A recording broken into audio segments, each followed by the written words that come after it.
Greetings, listener, for you are in the presence of royalty. That's right, I am the podcast king, and my army of minions, a.k.a. Brian Vaughn and Spencer Hendricks, who are also here with me. I am business, Brian. I am a corporate raider sent to overtake the podcast realm because I'm brainwashed, or Brian-washed. Spencer Hendricks, why are you wearing that hockey mask? Oh, I'm just really, I guess, angry, I think, but also in the most wooden possible way you can be angry. And I am, I guess, psychopathic because I just start smashing my friends because they made a joke about committing a crime. Those are all things I'm known for. That certainly is. And in fact, this is the episode that is finally going to put to rest the question, is Casey Jones just a lunatic with sticks? We'll find out. No, we're not going to get an answer to that. I thought we would too. And we actually really don't, but he is. Well, on today, Sure.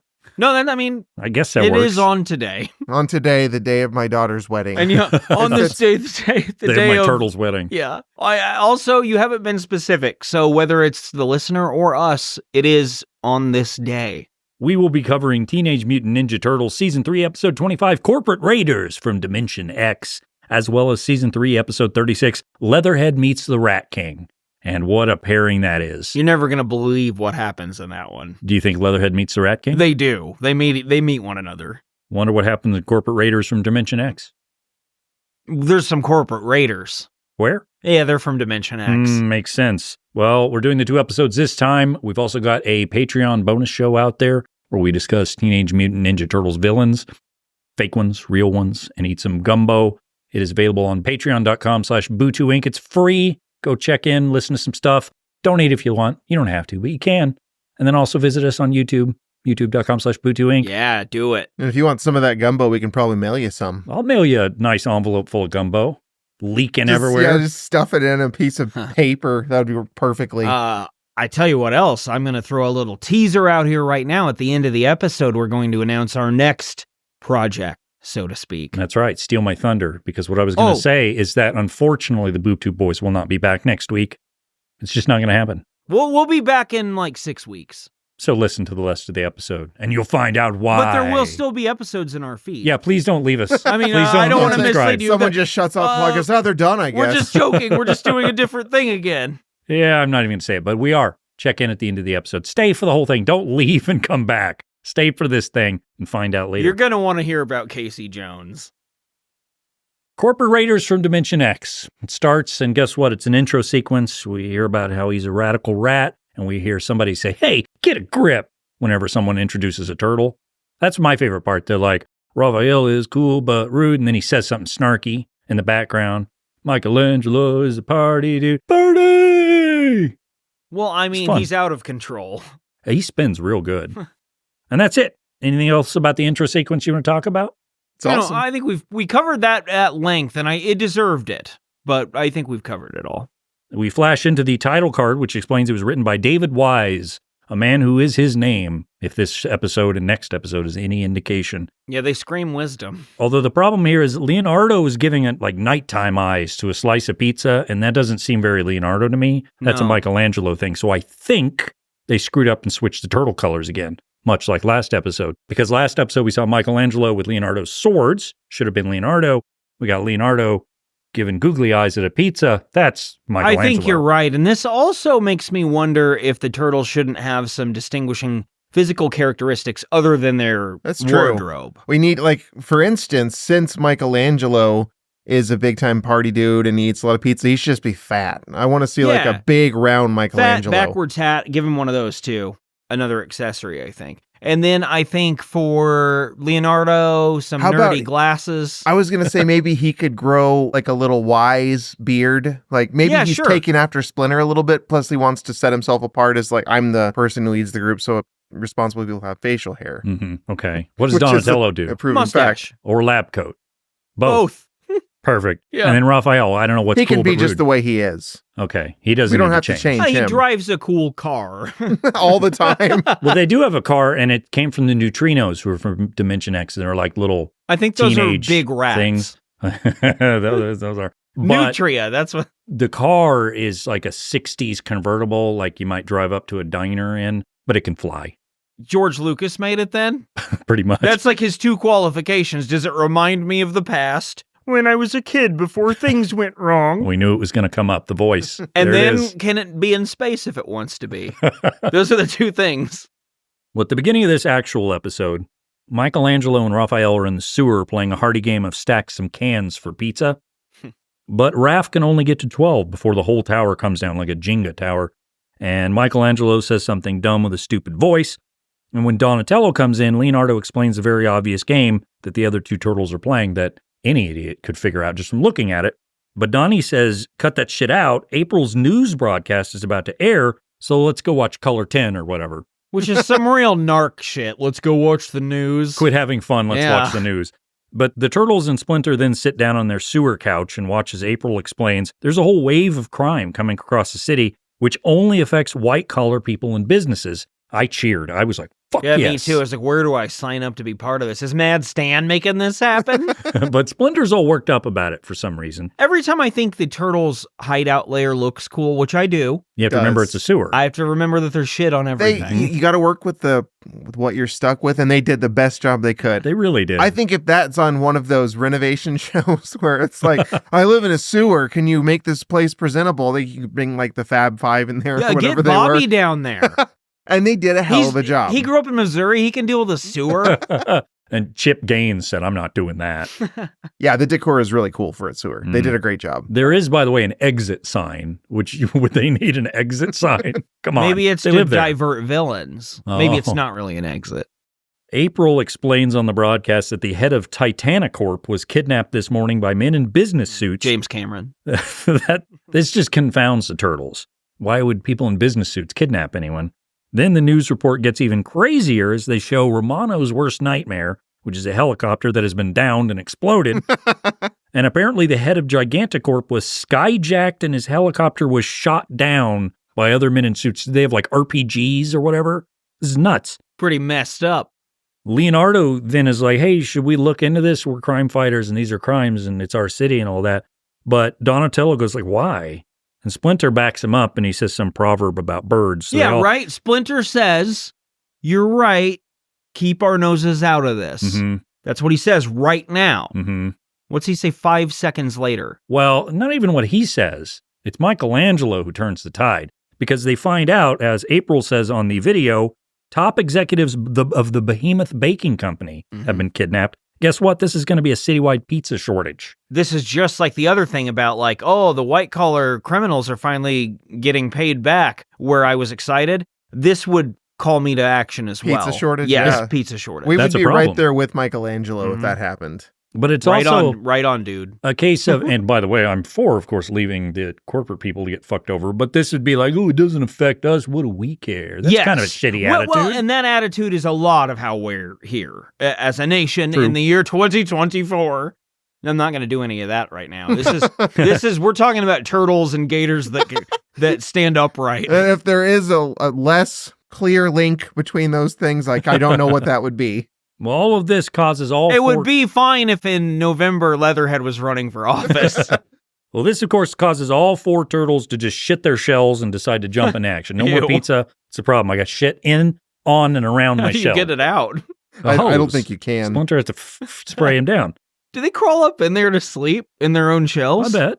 Yeah, I guess we never. Do we see that ever? No. I feel like in one of the video games, if something happens, they'll bloop, and they'll go in the shell. Oh. Is there but a I don't movie know. moment where Maybe. I just got a flashback? No, there totally is. Where he puts his head in to avoid like a sword cutting him or yes. It's like something. whoosh. Yeah. Wow, yeah. we just we Whoa. did another moment back in our childhood. Mhm. My heart did a weird thing there. It is a flutter. It's called hope. It's called See a Doctor. Do you guys remember at the end of the first 2 movies? Well, maybe not the second one in Brian's case, but at the end of it, Splinter saves someone or he's rescued or whatever, and because he made a joke, he made a pun joke, and he goes, "I made a funny," and then the turtles laugh. Both movies, it does that. Wow. And when I was a kid and it happened the second time, I was like, "This is the fucking best thing I've ever heard." Best callback ever. Are you guys thinking what I'm thinking, which I need to We need watch to that watch first it movie Yeah. again? Yeah, It was 100%. really bad. I kind of want to watch all 3 of them. Well, I remember the third one too. What happened is there was like a guy carrying a torch in like feudal Japan, but in the present time, there was also the same torch and the turtles all touched it. And they went back in time. So the It works turtles that way. were in feudal Japan. But the villain was a white guy. That's all I remember. In feudal Japan, they're like, we got to bring in a white guy to be the villain. They do that. They did that in The Last Samurai, too. That makes sense. Keanu Reeves, right? And that was Tom Cruise, actually. Oh, got worse. He wasn't a villain, but he did. He was The Last Samurai. Which is the dumbest fucking thing. Let's make a movie called The Last Samurai and hire Tom fucking Cruise? Or Kevin Costner in Dances with Wolves. Yeah, they love doing that. It's a great thing. It's a great thing in Hollywood. Avatar with that guy. Sam kind of. Although that is, I will give that credit. He doesn't really save anybody. He's just there. That's another movie, like of several, where I saw it and just didn't really stick with me at all. Well, I mean, I only remember the broad strokes as well. Now, Van... Because that's all it was. Van, you did see the second of these it was horrible. Long spectacles. And the thing about them is, they are very popular, and I'm not sure I quite get it, because it is long, and people don't usually like long things that I like. Well, I'll tell you what the thing is anytime you tell someone like, oh, God, the story of Avatar is really boring and dull and doesn't really do anything new with anything, people will go, you don't go to Avatar for the stories. You go to Avatar to see how cool it looks. I don't want 3 fucking hours of clown vomit. And that gets old. Maybe there is a degree of this where I have to accept, and maybe always should have, like, yeah, so I just don't go to Avatar then. Yeah. Like, because with music, I figured this out a long time ago. I don't go to much of anything that a lot of people would theoretically, to use the parlance. And maybe I need to be more that way with other things so that I don't complain about them. Well, anyway, the Turtles and their master plan here is to hang out in front of the incredibly huge corporation. That's its title. I like that. Because they keep Titana. I really like all of these. And then there's Itty Bitty Corporation. There's something cozy about it. There is a lot of fun to be had in the dialogue and kind of the naming conventions and stuff like that in this show. There's like goofy fun stuff. It's enough to where, like, I mean, no, I'm not going to sit around and watch these a lot or anything, but like, I see why we liked this as kids, and it's fun to see them once now. The reason they're hanging out in front of the incredibly huge corporation is because it's one of the few businesses that hasn't been hit by the men in suits that, of course, robbing all the corporate places, which could either be the cast of Suits, the Men in Black, or maybe just the talking heads from that one video. Oh, it could be. David Byrne, I guess, from anything he does, he has that suit. The Turtles are also undercover here, and by that, I mean they have their turtle heads out, but they've put on chin strap beards and hard helmets, while they're also wearing janitor jumpsuits and pretending to jackhammer the concrete. It's pretty cool. They're green, though, still. Seems like it could be a problem. If someone walks up, that would be a bit of a giveaway. It'd be really alarming to see that, to just tiny little construction men jackhammering, and they're just green. You might think it's like a gimmick, like the Blue Man Group. Like, this construction company's deal is they paint all their employees green.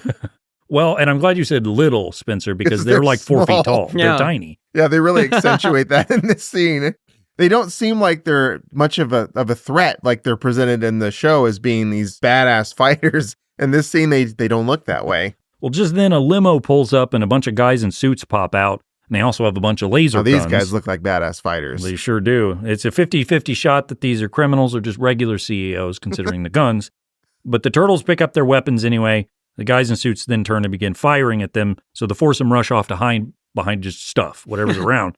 Leonardo tackles one of the business guys, but the other ones pick him up and fling him into the other Turtles, and then they enter the building. So Turtles didn't really stop them. But there is good news. Leonardo managed to snatch one of the CEOs' briefcases, so they busted open to see what's inside.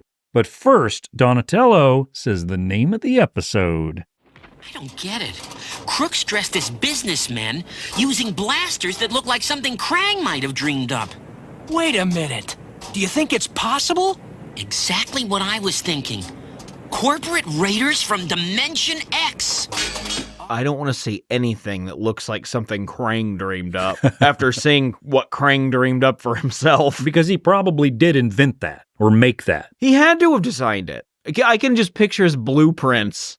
Ew, his wobbly, gross, fleshy blueprints. He leaves a trail, right? He has to. Yeah. It's slimy wherever he's been. Ew. Oh, he must be up that tree. Gross. What's he doing up there? Get out from there, Krang. Oh, man, I can't touch the bark now. Oh, look, all the bugs have died. The sun went down. We're in perpetual darkness.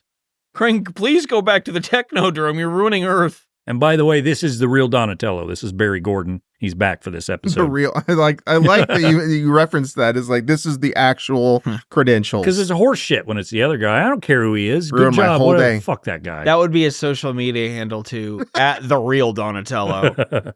Well, inside the briefcase, the Turtles find a bunch of corporate swag. It's for a business called Octopus Inc., and their tagline is, "Our tentacles are everywhere." Yeah, good job on that too. And it's a cool building where they have the golden octopus thing at the top. That's pretty awesome. By the way, "Our tentacles are everywhere." That's Pepsi's slogan, too. I was reading a book that was very octopus-centric when I watched this, and it was surprising. What? What book is octopus-centric? It was a sci-fi book I was reading. And it had an octopus in it. Octopus are a big deal in this book. It's called A Mountain in the Sea by Ray Naylor. Everyone go read it and follow me and Spencer on Goodreads. It's called hockey because apparently throw them on the... Why? Why would you do that? Going on with that? Is that a hat trick? You have to throw an octopus out there? It's like an old tradition. I've meant to look up the origin of it forever, and I never have. It's got to be a sea captain thing, right? Maybe so. Sea captains are fucked up. Particularly when it comes to octopi. I could see a sea captain playing deck hockey on his ship and then throwing an octopus at his opponents. Because he got 3. Now I win. He can't see. There's an octopus in your mouth. I'm so good both of me peg legs did the job. I'm going to be the next Wayne Gretzky. Well, he's going to play for the Penguins, huh? Yep, he 'Cause would they're have to be. Water creatures. Ugh. Can't fly. Don't act like they can, guys. The Turtles, they see this octopus shit and they realize they're in over their heads. They decide to go somewhere to think through their options. They need somewhere calm and quiet. Where do they go? They go to the Russian Pizza Room. That's the name of the business. Now, there's a joke here about Russia because the Turtles are given the Moscow pizza special and it's one measly slice. But then the guy in the Oshenka hat with like the Russian, like, what's that Rasputin robe? I couldn't even think of the fucking name. It was the frog's name. Yeah, that's because, that's a frog. Anyway, he's there, and it's Russia poor. That's the joke here. It's a Cold War joke, and in that in 1990. Well, that's what I'm saying. Is like the Berlin Wall had just fallen. Okay. Essentially. Yeah, Okay. It's fresh topics at that point. Oh, great, good job, Turtles. I was pretty intrigued by the concept of Russian pizza when I saw this. It's like, why can't got we have pizza one on of it. those? I bet it is gross. Just vodka sauce. Yeah, borscht. Pour it on top of the pizza. I would wager that Russians do not even attempt pizza. I just feel like they wouldn't do that. I just think that's probably a very different cultural palate than the pizza that we would prefer. Could be. Who knows? Which is good pizza. No. They all have the Karl Marx beard. Every pizza has that on it. Yeah. And then you have to share it because sharing is gay. And this modern Russian pizza, it's like one awful mean pizza just seems to control all the rest of the pizzas and no one will stop it. And then it declares war on the Ukrainian pizza. Well, the Turtles realize they need some help. They can't do all of this themselves. How could they get into Octopus Inc.? They're turtles, even with their awesome disguises. Which, by the way, there was a disguise in the cartoon where they would put on masks and they were like pudgy white baby guy masks. Do you remember this? No. I'll have you guys look it up. It frightened me. It came up in an episode once. So that way they could wear their trench coats and look more like a person. Yeah. I do like how they just are very clearly accepting their limitations in this scene. Like, we're not going to fool. No one's going to think we're not turtles. Yeah, later they do this. They sneak into the building in disguise as themselves. And it works. Well, April's off the table. They're talking, can we get April to do it? She's a human. As far as we know, and she's a hot human. Let's get that out there. Just to reiterate it. Too hot, in fact, and too recognizable, so they can't use her. What other human do they know? Casey fucking Jones. Human. Well, we don't know, do we? We've not seen his face. That's a good point. I don't think so, but I'm fairly certain he's supposed to be a human in ratty sweatpants and a sleeveless shirt with a bunch of sticks. So various sticks. We've wondered this for a long time. What is the deal with Casey Jones? Van, what is the deal with Casey Jones? Well, I still don't know. I don't think this episode offers any answers. That's what I wanted to know. What is the deal with him? Is he just a lunatic with several sticks? I don't know. Jury's still out. We'll find out. Let's get through this episode and we'll discuss it. To get Casey Jones's attention, because they don't know where he lives. They don't know if he has a phone. They just have to find a way to get his attention. He doesn't. They decide to place a wanted ad in the paper. Again, this is 1990. It's fairly realistic in that regard. The wanted ad says, "Attention Casey Jones. Tonight at midnight, I'm going to rob the candy machine in the park. Just fucking try and stop me. And the cops aren't, I guess, worried about this or think it's a possible concern. And the paper's totally cool with printing it. Yeah. Like, I'm Yeah, they're getting paid. Yeah. I don't really care. We know Print's going to die in about 15 years or so we might as well. So it's midnight in the park. Raphael is there. He's skeptical of this plan. He's like, come on, you think somebody's going to read that in the paper and pay attention? And I'm skeptical because I don't know what Casey Jones is, and I'm thinking, why would he show up because of this? So context clues tell me he thinks he's some sort of Batman type. He's a vigilante in his mind. Whether or not it is, we'll find out. Raphael does feign and kind of to try and break into the candy machine because it stole his quarter. And just as expected, the masked lunatic himself, Casey Jones, shows right up on time with a hearty... Filthy lawbreaker, unhand that vending machine. Notably, the turtles try and calm Casey Jones down here. He's work. 10 out of 10 Yeah, because he's a total freak as a And way. you can't even reason with him or give him any kind of clues on why not to kill. Once he's in this mode, it's too late. Mm-hmm. And he's dressed like he's got a Jason mask. Yep. Let's just be honest about it. It's a hockey mask. And I thought in this scene, oh, he wears this when he does his vigilante thing. No, he always wears But that. this is what he always dresses like. Mm-hmm. When he calls the turtles low-life vermin and then flings a bunch of playground equipment at them. Trying to kill them, too. This isn't like a playful thing. And he breaks the vending machines in the process. Doesn't even care about that anymore. Well, finally, Raphael sticks him to the wall with his size and explains that they need Casey to go undercover at Octopus Inc. to stop the biggest crime in the city, and this gets Casey's boner going. He's like, the biggest crime in the city? He wants to be a big famous crime fighter. I guess despite being born a hockey mask Jason guy. You low-life vermin. Later at Octopus Inc., Casey arrives still wearing his hockey mask and carrying all his bats and hockey sticks and other various things. But admittedly, he is wearing a nice suit over everything, so at least he's dressed up for the part. He tells the receptionist here, I'm seeking employment.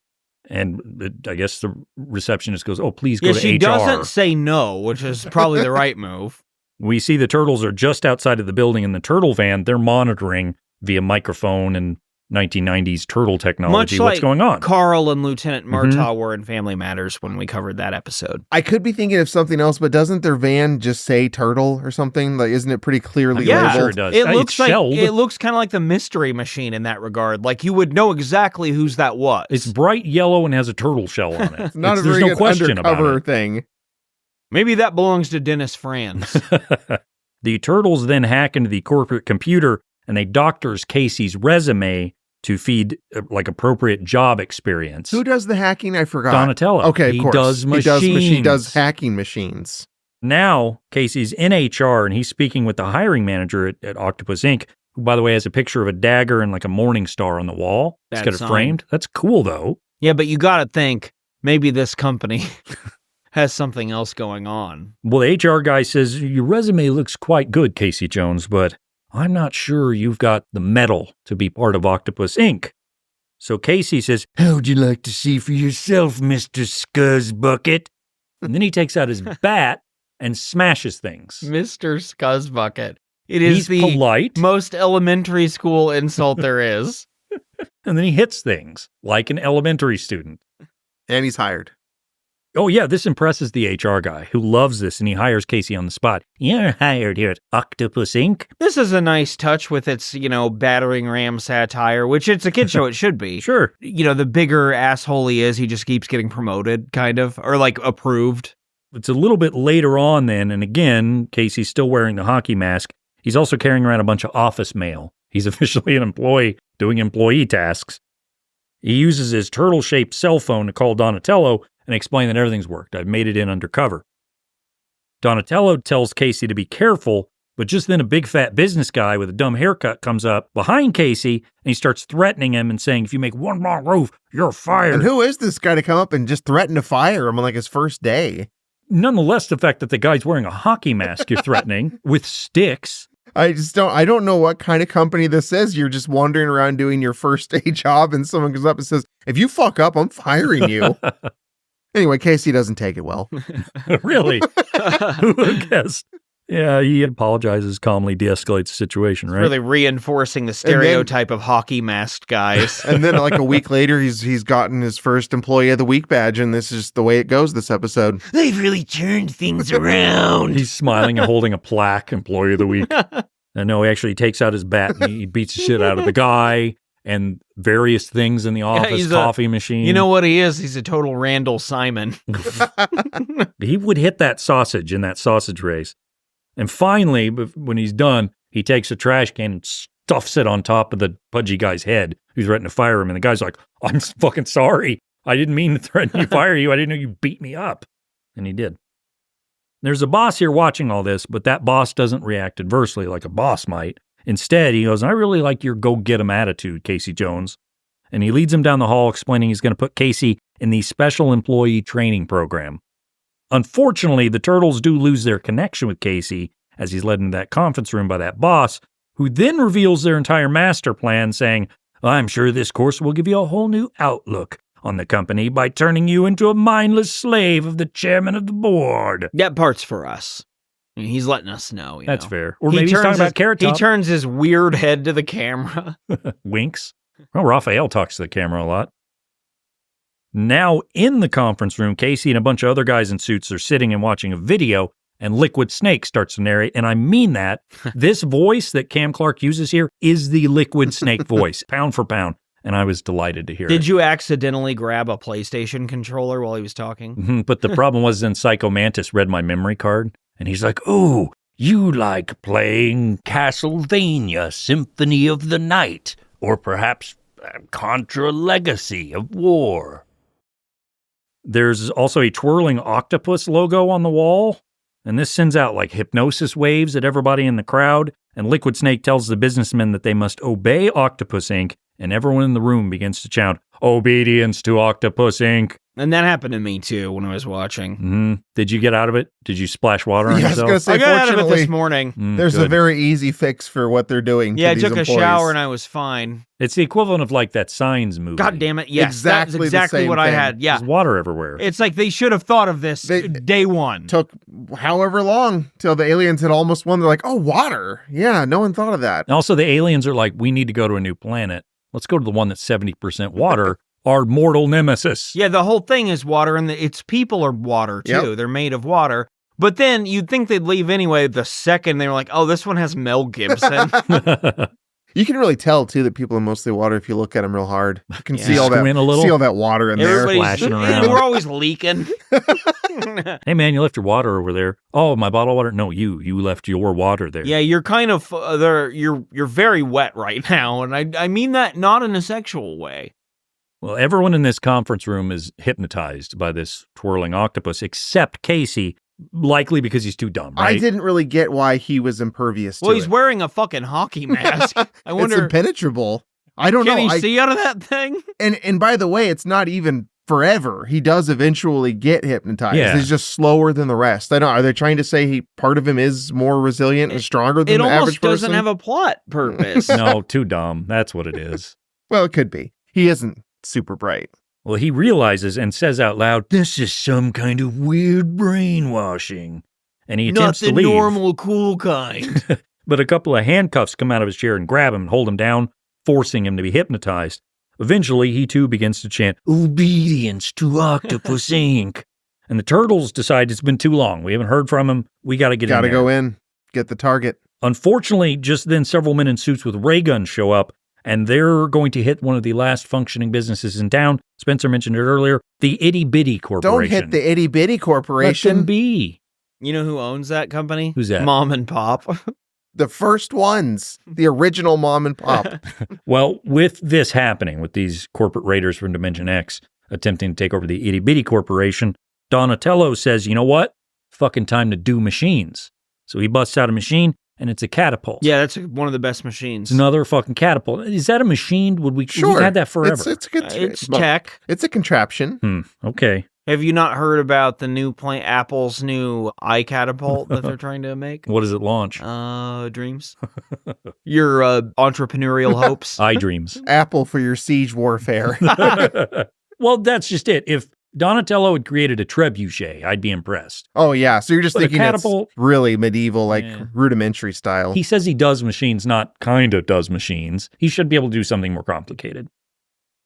And by the way, this is the second appearance of said catapult. Well, actually, we're watching these episodes out of order. Yeah, but Next episode is the first appearance. He puts different kinds of things into the catapult. Different times, it's different shit. It's like a pasta. You can put different stuff in there. The other three turtles get shot at by the guns of the CEOs, so they rush off to the side. Donatello pulls out his retro catapult, which is a catapult that flings garbage, and Donatello tries it. But guess what? It doesn't work. Fucks up the catapult even. Because he's not that good at this. If you fuck up a trebuchet, I would understand. You fuck up a catapult, come on. I've never messed up a catapult. You haven't, and that is one thing you always brag about. It's on my resume. But for some reason, then Donatello has water and he splashes on the CEOs just for fun. Yeah. It works, though, because it frees the CEOs from their brainwashing. What luck?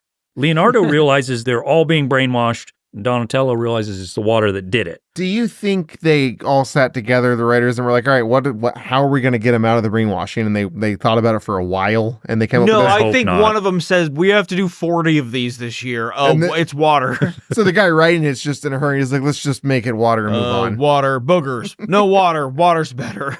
Bookers. The turtles then rush off to Octopus Inc., knowing how to save everyone here. And Casey Jones is there fully brainwashed. And that is dangerous, I'd imagine. Brainwashed Casey Jones is scary. Regular Casey Jones, scary. Brainwashed is worse. The turtles sneak into Octopus Inc. with their beards and hard hats, and they talk about broken toilets and porcelain and all that. Works fine. Yeah, it's great. But upon entering the conference room, they notice Casey is hypnotized. So they toss water on him, and he reacts exactly how you would expect. Hey, what the heck? You're free! Come on! Just a minute. I feel an overwhelming need to break something. Namely this stinking hypnotic equipment. This guy would be a lot to be around. Too much. And he does. He breaks a lot of equipment there. And yet very under control when he calls it that stinking water equipment. Yeah, he won't curse. Stinking water equipment. What do you think his favorite song is, Casey Jones? It's Break Stuff, that Limp Bizkit song. Song. Let's air Yeah, I quotes am that. being really generous here. As the turtles and Casey flee, they come across another conference room where it's revealed that Octopus Inc.'s most hush-hush project, a.k.a. Octopus Well, Stadium. The door is open and they're just talking about it. I don't think it's that hush-hush. It'll be done tonight. That is a stadium. And all employees are going to gather for something called the Grand Rising, which they will then take over the world. All of this is really funny. I like the idea of like, oh, stadium will be done tonight. Like it's a dinner. It's been 5 years in construction. Yeah, tonight's the night. We'll open it too. I like too the idea that maybe like they're doing a Grand Rising, is that what it's called? Grand Rising. What they're doing that first, and then like they've got it booked for a concert on Friday. Yeah, and yeah. And maybe a sports team's going to Journey's start in playing. town. But no, first Grand Rising, which sounds like a Jim Jones kind of thing. It sure does. does. They're bringing Kool-Aid with them. The good guys are then spotted at the conference room door, and they run around shooting everyone with seltzer water, and Donatello brings out his catapult, which fucks up again. I like that there are jokes in the animated fight and chase sequences. It helps make them more tolerable. It's still boring, but I mean, it gets you through. I think in most of our animated shows that have that, we've uniformly said, okay, we don't need to talk about this part. Yep. Mm-hmm. I just had a flashback to doing Batman Beyond, and I think we said that several times in yeah. those. Yeah. I certainly did when I covered the Jetsons. The fight scenes in the Jetsons. Remember when Astro beat the shit out of everyone at George's work? Mr. Van Deen, what was his name? It doesn't fucking matter. Who cares? Spacely Sprocket? Sure, let's go with that. Eventually, the turtles run out of water and they have to retreat because the corporate people have turned off the hose and the sprinklers, so they're so fucked. evil. But that proves that they know water is the cure. That's true. You think they would come up with a different way to hypnotize since they've discovered, oh, water just immediately ruins this. It's all really half-assed because the stadium's just now getting done. They didn't get the water I don't thing. think they're that good at being evil. No. Yeah, but imagine the red tape that they have to go through to, change the plans, and you got to get this approval from this CEO. Can't that you VP. just have Krang call the mayor? Which is pretty funny to think about. Mr. Mayor, I'm a brain. Oh, I know who you are. The second you open your the hole in your stomach brain. I It's knew like it was he's giving you. birth to a brain. But the body is dead. Imagine that just organically coming out of a woman during her birth. Brain. Little tentacles. What do you do? What if What do the you doctors do? You kill it right then and there. Abortion, Spencer. Krang is a Russian doll of only nightmares. Uh, And Casey uses his bat to block the businessmen from being able to get through a door. does that really work? That's in Apparently. everything where you block a Or a door with a chair. long It object. can't be that effective. You could just push a little harder. I'm pretty Especially sure. there's like 100 of them. This stopped the corporate raiders from Dimension yeah, they X, don't get guys. in there. The good news here is that all the Turtles and Casey Jones find themselves at the president's office, and they burst through to try and take down Elon Musk or whoever's in here. But the president of Octopus Inc. isn't a pasty white Nepo boy. It's the Shredder. Fuck. Who would have known? I didn't even know he was on LinkedIn or whatever. Yeah, he diversifies, I think, a little bit. Shredder says he took over the company and now he has some business he'd like his vice presidents to deal with. And of course, the vice presidents then are Bebop and That's Rocksteady. not a very good choice for your vice presidents. They're wearing They suits. are definitely not qualified for this. But they look good. I do like how they're all in the office and at least pretending to work. I mean, Shredder's at his Yeah. desk. How many CEOs can you say that about? That's true. Usually they're out golfing, but I'd also like to see the Shredder golf. He'd get hot wearing all Is that. to take those pointy things off I guess it's not so bad if he has a cart, which is a funny image. with Krang inside of it. My dad, after my parents got divorced, he got a country club membership to a very small, affordable one that he could get, and it was fun. We got to go with him sometimes. This is all part of a midlife crisis kind of thing. Well, he's past midlife, though, for being honest.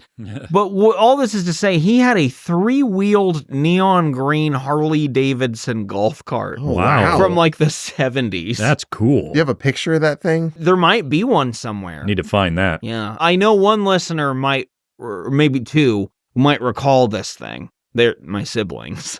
It's just random listeners. Oh, I remember Brian Anyone at who that might age. have known my dad. If you're out there, Henry Gibson. You, sure. By the way, Bebop and Rocksteady have guns, too, because they always have laser guns. So they start firing, but the Turtles and Casey have to flee, and there's a huge fracas. And basically, the Bebop and Rocksteady on one side with guns, Turtles in the middle, corporate raiders from Dimension X on the other side, they crash, and they catch the Turtles and Casey. Uh-oh. What could happen? They're going to kill them, right? Or Well, just tie them up and leave them somewhere. they should probably incarcerate Casey. Just to be safe. Separate of all this. Yeah, Just put him away anyway. Not even because of this. No. Yeah, last episode, you were questioning what exactly a police force would be doing with Leatherhead. What are they going to do with Casey? Well, It's the same thing. He's more of what they're used to, though. He's not an alligator. True. Just as crazy. Actually, more crazy. More, yeah. Somehow. Yeah, he doesn't have any of Leatherhead's charm to offset his crazy and his aggressiveness. No, Leatherhead would be a fine dinner companion. And then, As long as you weren't the I was dinner. going to say, and then you would be the dinner. The Shredder tosses the Turtles and Casey into a closet with, quote, the old man. He is.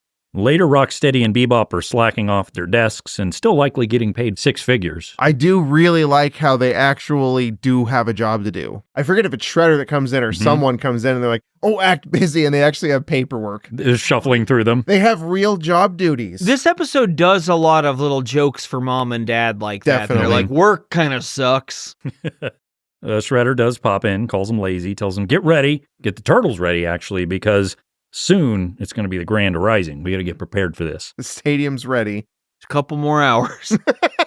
You're in the last wrecking ball right Finishing now. just putting in a few more sections of seats. I like the wrecking You ball put it still being together. there. You put it together with a wrecking ball, too. Well, you hit it from one side and it pushes it Yeah, up. yeah. There's a building ball and a wrecking ball. Yeah, get the, Get the building ball. Just slam it into there. Whoop! Stadium appears. That's how they built the Ray Stadium. Yeah. It's also, that's the 10 years later anniversary Miley Cyrus song. I came in like a building ball. Yeah, she goes out like one. No, that's it. It's the opposite. By now, unfortunately for Bebop and Rocksteady, the Turtles have cut through the ropes and are trying to figure out who this old fat man is. It's also tied up with them. They learn he's hard of hearing and his hearing aid is broken. And since Donatello can do machines, he does machines at the hearing aid. And he does fix this. immediately, not even thinking about it. Also, did you guys notice the guy wouldn't talk when he couldn't hear? I would Yeah. think you would be able to say like, oh, my hearing aid's broken, but instead he just points at it because he's also mute when his hearing aid doesn't Yeah, the work. show is a little maybe ignorant when it comes to that. People who are hard of hearing. Maybe just not well thought out at that part or at all. Well, the reason he's in here is because the hearing aid broke and they couldn't mind control him. That's right. So they're like, let's toss him in the closet where we'll eventually throw the It's turtles. such a lazy solution. I put him in the closet, put him in storage. The old man reveals he is Octavius Ogleby, who's the former president of Octopus Inc. The turtles and the old man discuss what's going on, while Casey Jones says he really needs to break something soon. He's getting an urge. And then the group heads out to check on the blueprints for the Octopus Stadium to see what Shredder's planning. Of course, this guy was a former owner, CEO, whatever. He has the key, so they can go look at it. The turtles realize Shredder's plan, aka the Grand Arising, is to use a bunch of machinery to raise the Technodrome and its eyeball up to the surface, Of course. where presumably it and Krang will then destroy the city. Or just weird everyone out a little. But after asking about some ruins beneath the stadium, Donatello realizes he has a pretty good idea to do machines and save everyone, so they all rush off. They're good. They got a plan. Later on at the stadium, Bebop and Rocksteady are busy trying to sell programs at the event to make a little cash on the side, but Shredder yells at them some more. I don't see anything wrong with this. They Moonlighting, And Brian. enterprising. I disagree. Also, they might have made these programs. They might have spent a lot of time on the graphic design. You think So they're what's busting that- it up themselves? What side are you coming on here? Like you don't feel like they should be getting themselves in other I feel outside like interests? they're making their 6 figures as VPs of this company. Just be content You don't with think that. Shredder's screwing them over on the salary, maybe? Probably, but they're He still might getting be. paid. They might. I think those people Yeah. take care of each other. When They you're could above be. whatever level. When the NDAs expire, I assume Rocksteady and Bebop will let us know. Yeah, they're gonna blow the lid off that whole place. Maybe they'll have like a little tell-all biography that they joint write together. Yes, exactly. Shredded, the Bebop and Rocksteady story. Oh, fuck, that sounds. Our years in the Krang regime. Oh, this sounds amazing! I can't wait for that release. And it's pictures of both of them, like hand They're on on the chin. the cover. They're a little Oh older my now. God. Mhm. Their furs are gray. Can someone please try to draw this? I want to see an image of this. All the wrinkles. Yeah, I was supposed to learn how to draw, fittingly enough, Ninja Turtles taking shits. Remember that? That's right, for the AI stuff. Yeah, I never did Mhm. do that. What a shame. I guess I found other ways to spend the time. How? Well, the Shredder here, he gives a big, hearty speech to a full arena. It's full of businessmen. The arena's done. We got businessmen in here. I'm going to give Just them a in speech. time. The building ball finished. It's good to go. And they're all wearing suits and ties. It looks pretty funny. But below the stadium, Donatello has been doing his machines, and Bebop and Rocksteady arrive down there to try and stop him. But once again, Donatello whips out that catapult. But this time it actually does work, bonks the rhino and the warthog and knocks him out. Real strong second half of the episode for Donatello's machines. That's true. It didn't work out great early, I but told here you we guys, are. just give him a chance. Mhm. He messes up at first, but he gets it right. Has to tinker.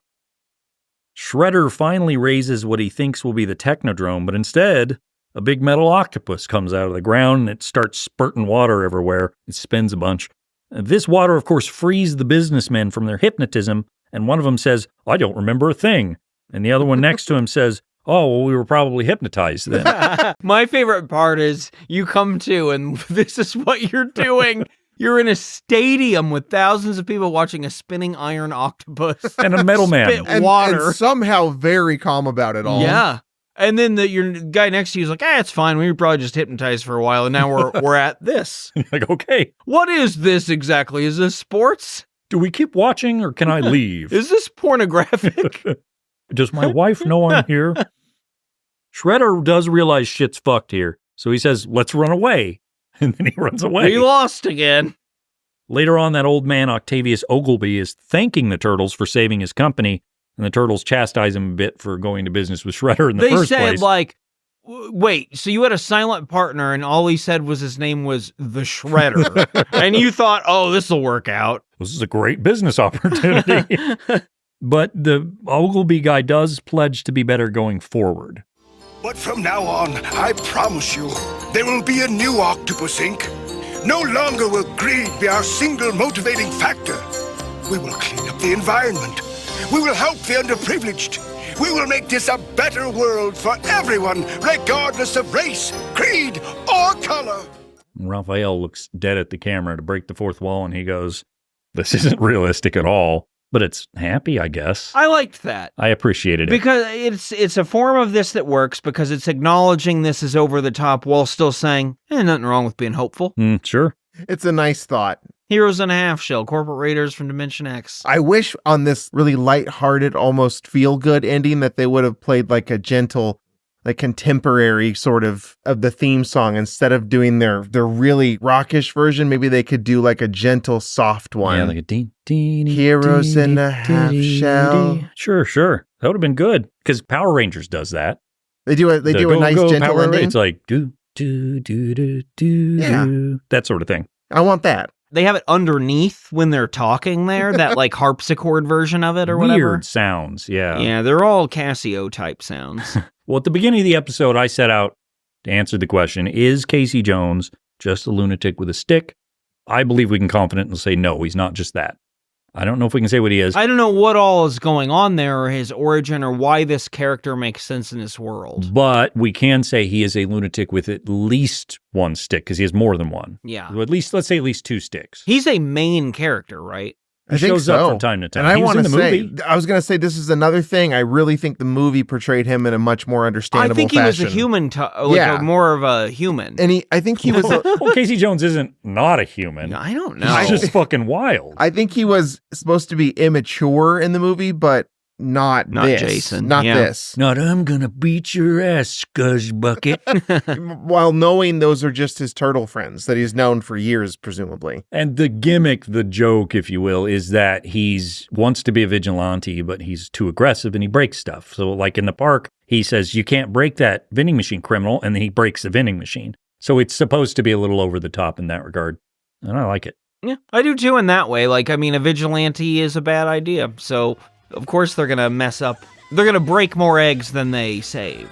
Okay, we've got a whole other episode to do. But first, I have to pee. So let's take a break. All right, we've got another episode. Yeah, we to should do. talk about Leatherhead more. Well, we're going to get back to Leatherhead because this is Season 3, Episode 36, Leatherhead Meets the Rat King. We've talked a lot about Leatherhead. We're going to talk more about him, but we're also going to get to talk about the Rat King, and I can't wait for it. So let's get into Sometimes this. it's nice to go to a restaurant and order a thing that just says bacon cheeseburger. And this episode is a bacon cheeseburger. It just says Leatherhead meets the Rat King. That does happen. That happens. That's the main thing we're going to be focused on, probably. And they have an interesting dynamic, wouldn't you guys say? They really do, and the like turtles each are other. in this one less, I think. and it's that's a more good thing. about Leatherhead and the Rat King's relationship. Good. And another new character. Maybe a little bit, too. Kind of a little bit of an antagonist at the news station. Oh, yeah. Vernon. Yeah. Yeah, he's one of those two-legged rats. All right, let's get into this. We got the intro. We got Give Me a Break. We got Party. Time to be rude. Get a fucking grip. That's You it. little turd. Title card pops up, same as last time. Leonardo's fawning over a pizza again. I think it should have been Michelangelo. That's just me. This one was also written by David Wise, so perhaps it's his particular title card image. Maybe each author has a different one. Maybe he was like, I don't want it to be accurate with the turtles doing whatever, just put anything on there. I want to confuse everybody. Well, anyway, the episode opens with the turtles at the dump, where they typically hang out. They're wandering Dumps and around. sewers. They're looking for Shredder, Bebop, and Rocksteady. And then there's a Shakespeare quote about garbage dumps. The turtles look over and see that the evil trio's over there, but the Krang's there too. It's all four of them. Oh, Just let's kind get of them. standing there. Except they're all cardboard cutouts. They pretty clearly are. Even in the cartoon, they're clearly cardboard cutouts. I want a cardboard cutout of Leatherhead. I'll take cardboard cutouts, any of them. That's true. It's all great. But Leonardo, he's into it. He's the leader. He leads. He, Leads. if Shredder says jump, he leads. So he slices the cardboard cutouts with his swords, cuts them all up. But that's it. Like Donatello kicks one. The other two turtles are like, fuck this. I'm not doing this. It turns out this was all a training session put on by Splinter, who was also in the dump. And I buy that. He's a rat. Yeah, he must like it there. He tells them, great job beating up cardboard. But also, two of you weren't taking this seriously, meaning Raphael and Michelangelo. And Mikey and Raph complain, saying it's a nice day out. Let's, sunbathe, not fight cardboard Krang. Their idea is let's party, not fight. Mhm. What is wrong with that sentiment? Nothing. And as he says, the day looked really bodacious. And it did. It looked tubular, too.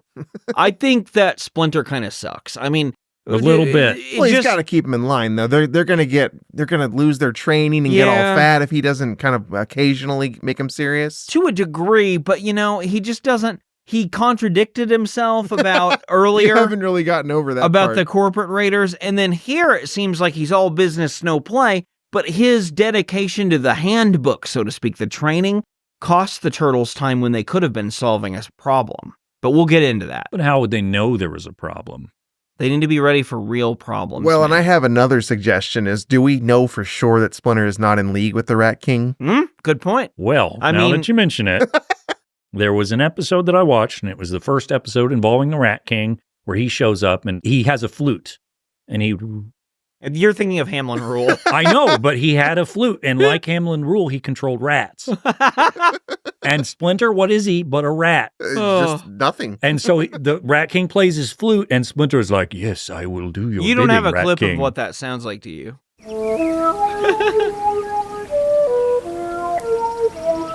So then the Turtles have to be like, Master Splinter, break free of the Rat King. And the Rat King goes, I'm royalty. And then, and Splinter does break free. Yeah, well, Spoiler. the Rat King is dirty. More and that on Rat probably King makes later. it harder for him to concentrate on brain control. This show is very big on mind control. I mean, it's like 30% of the plots at least. It kind of goes back to the theory of them just trying to get as much done as quickly as possible. Have we done mind control before? Only about 14 times. 15's fine. Well, Leonardo here, he goes, guys, take it seriously. I'm leading. I like how progressively you're getting more annoyed with Leonardo. Oh, he's so boring. And I hate myself that as a kid, I loved Leonardo the most. And you know why I did? Because he had swords and because he was blue. And I was like, that's cool. I want swords and I want blue. But as an adult, I understand Leonardo's kind of awful. You kind of want to ditch him somewhere, go hang out altogether without him. Because he'd still go and then he wouldn't say anything bad, but he would feel it. And then you'd feel a little bad, but then realize, it's just Leonardo. You wouldn't feel like you could really be your full self because Leonardo's there. Well, Splinter says, fine, guys, you all pair off and fight each other. Donatello and Leonardo versus Raphael and Michelangelo. The challenge? You've each got mountains of garbage, and you have to defend your mountain of garbage. This is capture the flag, but garbage. Dorks versus cool guys. And whoever wins can become the champion of the day, or whatever that means. While they're discussing the set of rules of this gross challenge, Leonardo says he's worried they're leaving the sewers unguarded. And Raphael says, who gives a shit? It's the sewers. Only we care about the sewers. And if something happened in there, it'd probably just be one problem. Not two. That's silly. In a matter of hours. But the scene fades, and we've got a moving truck here, and it's delivering some stuff, some cargo. There's a skeevy little guy, and he's reading off the list of cargo in the truck that's coming off. 1 gross alligator shoes, 4 gross alligator handbags, 2 gross alligator suitcases, and 1 really gross alligator! You real lucky none of these here be my relatives. Yeah. I missed him. It's our pal Leatherhead. He was in the truck the whole time. Yeah. Okay. Well, has he just been stowing away back there? I'll tell you what he's been doing, working out. He is fucking cut. Yeah, and he's also wearing crotchless jeans. Well, when in Rome, Brian. Gotta let it breathe. He's wearing waders is what they are, because he's a swamp man, and the waders do that. They are waders, but what they look like is crotchless black jeans. Yeah, he's lost weight. He's way more muscular than the first time we saw him. Good for him. He takes his crawfish, and he uses it to pinch that guy in the nose. Mm-hmm. It's a weapon. Because again, he's not gonna kill him. No, he just needs to know the location of the Ninja he probably Turtles. would like to, but he doesn't need to start with that. He's out for revenge. He's got one thing on the mind. Gator revenge. Now, the guy here says he doesn't know where the turtles are, but he says, I've heard they hang out in the sewers, which are currently unguarded. And so Leatherhead stomps off and climbs down a manhole. He kind of stomps through the manhole. Don't need to move it, just stomp through it. Not when you're Leatherhead. And you got assless jeans on. Yeah, and you've been working out. Meanwhile, April's at work alongside Irma, Vernon, and Byrne. Those are all names. So Irma, we saw an episode or two ago. Vernon is like the other news guy who wants April's job there at the agency, but he does camera work. He does all sorts of shit. Kind of a brown noser. Nobody likes him. He's a Will Arnett type because Will Arnett plays him in that one Turtle movie. And it fits. Yeah, I never did see that, but I was aware he was in it. I didn't know who he played. He's Vernon. And Vernon kind of talks a little bit like this. It's a little snotty. Got a little bit of Jimmy Stewart, Don Knotts. Well, they're watching April's news report on a stolen tanker of rat poison, which was taken from a local exterminator business. Her boss, Byrne, he runs the news station, is pissed off because that news report's really lacking. So he demands April figure out what the real story is on this crime, and to make sure she gets the scoop, Byrne is sending whiny-ass Vern Fenwick with her. Never once does April say, know what I mean, Vern. Missed opportunity. Really missed opportunity, and then she ruins Vern's life. Goes to jail. And prison. And that's everywhere. the same thing. And Halloween. He goes to Halloween. April and Vernon both lament that they have to work together. April hates Vernon. Vernon's just a piece of shit. But Irma says this is all a great idea. After all, when you're looking for rat poison, take along a rat. Which I don't think that works, but okay. No. I get it. I think rats want to avoid Vernon. rat poison, traditionally. Well, we're back in the sewer now, and Leatherhead's stomping around, calling it some kind of crazy place. I described this as Leatherhead narrates his own journey through the sewer. He's chatty. He does that. Yeah, to himself, he's chatty. Yeah. But we have to remember he lives in the swamps of Florida, where they don't have any sort of plumbing system, so he's new to this. He gets blasted in his alligator face with fetid sewer water and reiterates that he came all this way to give them turtles a pounding. But he climbs up a ladder and then almost gets hit by a train and yells out, "Sacre bleu," which, by the way, is "damn it" in French. And then he falls down the ladder and hits a pipe and lands in more fetid water. It's not good for Leatherhead. No, and he's pissed. It's out of his element. This only serves to make the gator even more ornery. And he says, "When I find them turtles, I'll make the hottest pot of turtle gumbo you ever seen, I guarantee." Again, to himself he says this. He's All of guaranteeing this. it to himself. Okay, so ever since he got in the sewers, he hasn't seen a single person. He's No. not shut up the whole time. He's just yapping. If anybody needed to find Leatherhead, they could find him. He's also not quiet. The turtles, however, are still at the dump. They're playing their capture them out in a garbage game. And Leonardo's trying to strategize while Donatello says, "Hey, what about a catapult?" That's all he ever wants to do. On the other mountain, Raphael's also strategizing, but Michelangelo is not building a catapult. He's busy lying in a pile of trash with spoons over his eyes, presumably dirty trash spoons. He's getting a tan. He'll turn darker green.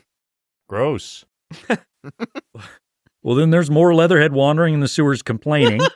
He says these sewers are as bad as the swamp back home. I love how he just bitches and whines constantly. It wasn't until this one that I realized he really was doing that in the first one, too. Oh, absolutely. The entire time. That's his existence. I have to say, this is a masterful weaving of A plot and B plot here, going back between these two.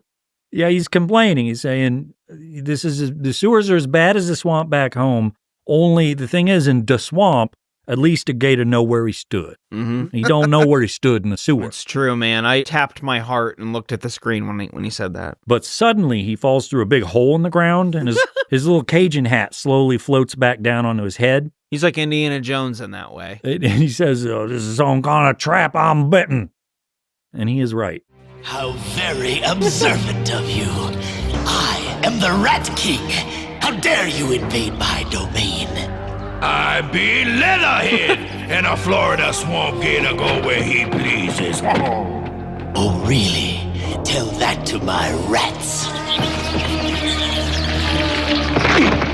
No stinking rodent ever beat a gator, my gumbo. Until now. Here, have a soda pop bomb. I crushed this silly thing. This silly thing, she crushed back. Since my rats and I are destined to rule the world, I shall make you my slave. This don't be one of my better days, I guarantee. Okay. Oh, boy. Okay. I kept thinking, I'll stop the clip here. But Leatherhead won't shut up. Like, fuck it. Let's just That's play the whole problem fucking there. thing. Hey, talk about what the Rat King looks like. Well, he's garbage. He's a dirty man. He is a buff, dirty man. Yeah, he has a lot of clothing that looks like it's stitched up like he's mankind or something. But a diaper. The underwear's on the outside. Like Superman. He has a thick head of orange hair and a headband, but a noseband A lot as well. of dirt lines. There's dirt everywhere. But again, totally ripped. So he's working out in the sewers. He has to run around the sewer. It's the same with Leatherhead in the swamp, you know? You get really stacked doing that kind of gross stuff. I feel like if you're going to be a turtle villain, you got to be bigger and stronger than them, so you just are. Is he wearing like a brown shirt, or is that just dirt? It's a brown shirt. Because, I mean, I really thought that was fur and he was part rat. Well, it kind of looks ratty. For a moment, I thought perhaps it was an emptied out sack of potatoes, you know, just a brown burlap bag he'd put over himself. And everything is taut, very tight on his muscles. Yeah, well, he wants to show off what he's developed. Well, in the comics, the Rat King was one of the few villains that was in it and then made its way to the show, including Leatherhead. He was also in the comics. And that's like it. It's Shredder, Leatherhead, Rat King, and that's it. No I can other see villains. why they focused on those. Well, he appeared as the turtles were trying to work out in some garbage area, and then he started setting traps. And eventually Leonardo hit him with a star and he fell to his death. But then later on, Splinter was getting kind of catty and he realized he needs to go on like a spiritual journey because he's being too much of a bitch to everybody else. So he goes to that same dump area, and then he falls and breaks his leg and he realizes he can't get out. So he's stuck there. And eventually the Rat King appears to him and says, you know, you can survive. You just have to do the things to survive. And Splinter's like, how? And it's 2 weeks later and he's starving. And the Rat King says, eat the rats. And Splinter's like, I'm not going to eat the rats. I'm a rat man, but I'm above that. The Rat King says, no, eat the rats. So Splinter eats a rat to survive. And he does survive. And then this opens his mind. And he says, I've been set in my ways for too long. I must be able to adapt. And it was the spirit of the Rat King, which taught me that because he comes across the Rat King's bones. The Rat King comes to us all in times of turmoil. That sounds horrible. Visions of Rat King. They're dirty visions. He pops in and goes, Brian Vaughn, you are my loyal subject. Open your nostrils and breathe in my sewer scent. Sniff how stinky I am, but look how clean my hair is. I have sort of some, I don't know, like bands tied around my head. I mean, you would too. It's stinky. You'd have one on the nose. I feel like if that's the thing that's happening to you every now and then, where the Rat King kind of comes when you like maybe you're at a bad point or whatever. I feel like the next day you would look worse for the wear, and someone would be like, "What happened to you?" And you'd be like, "I had a really rough night. I had a visit from the Rat King." Or you show up to work, you're in the water cooler, you know. Shirley walks up to you and she goes, "Rat King again."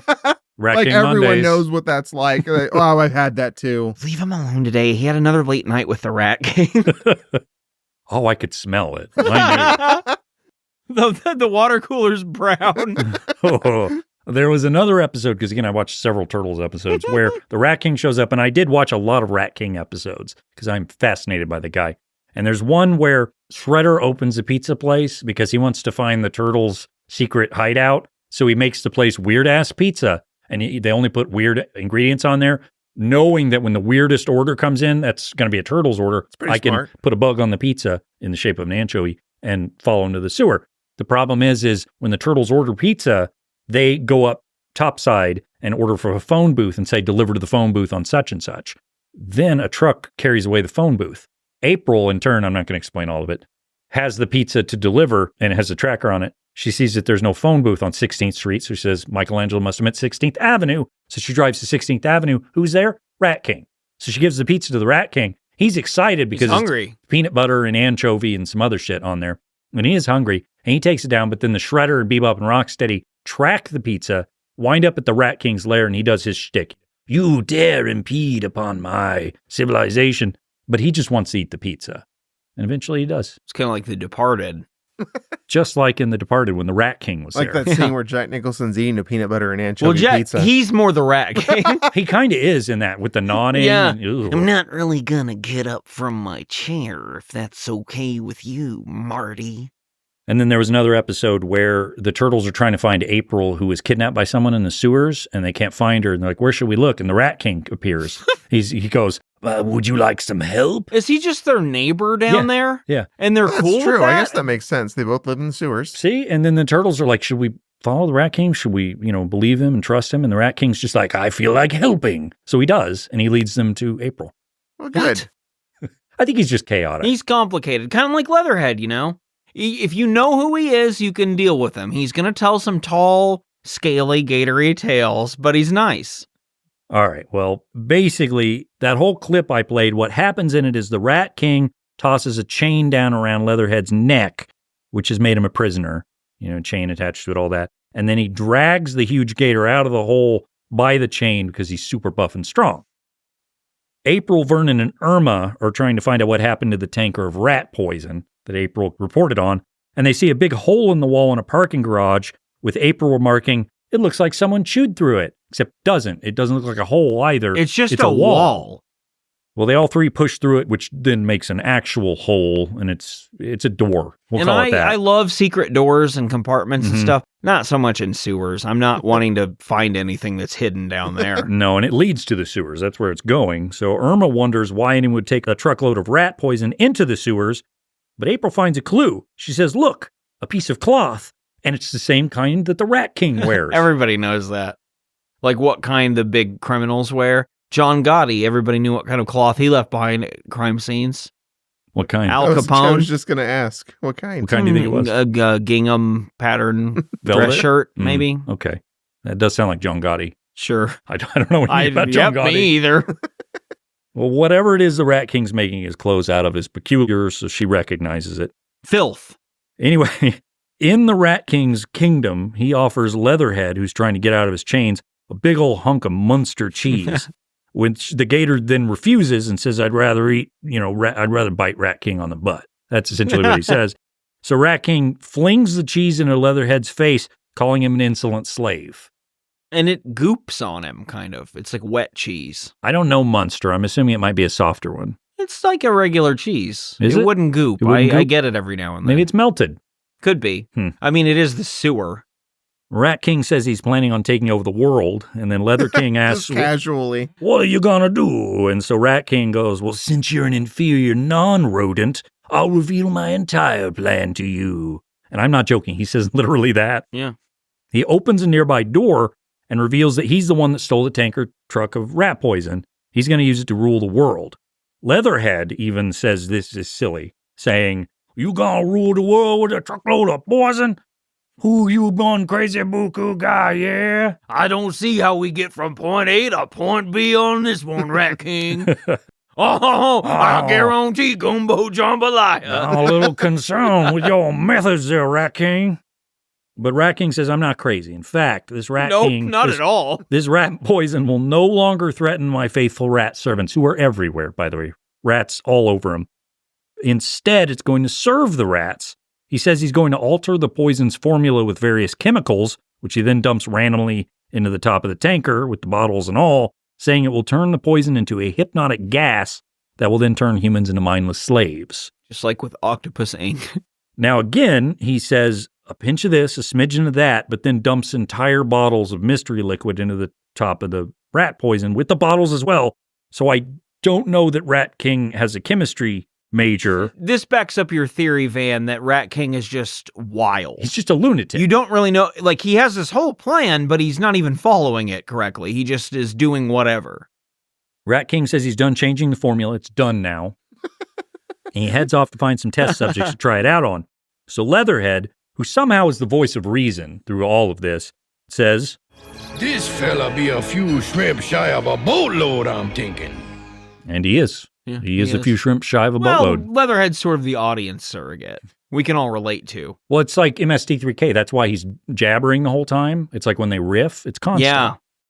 Elsewhere in the sewer, Vernon is complaining about being tired, wet, and hungry when April gets super excited because she stumbles across one of the Rat King's exploded soda pop bombs, which is just a thing he has. I couldn't find an origin for that. It was just what is it? Just bomb. That they look like cans seems to be the only soda element. Might just be shaking soda pop and putting pop rocks in. I don't know. April seems to know an awful lot about the Rat King. She seems infatuated.